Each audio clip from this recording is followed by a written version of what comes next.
Pensiya va oylik haqida ajoyib xushxabar. Salom do'stlar, kanalda yangi bo'lsangiz obuna bo'lishni unutmang.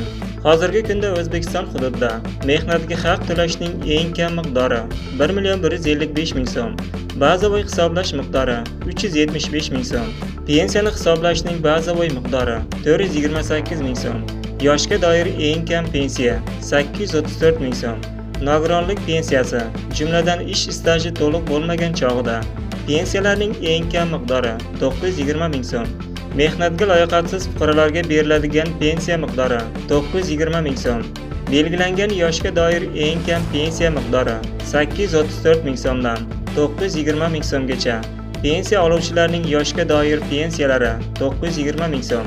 Zarur ish stajiga ega bo'lmagan keksa yoshdagi fuqarolarga beriladigan nafaqa 745,000 so'm. Ish staji to'liq bo'lmagan chog'ida yoshga doir pensiyaning eng kam miqdori qo'shimcha to'lovlarni hisobga olgan holda 745,000 so'm qilib belgilandi. Sizlarga bugun yetkazmoqchi bo'lgan xabarlar shu edi. Salomat bo'ling. Bizni kuzatishda davom eting.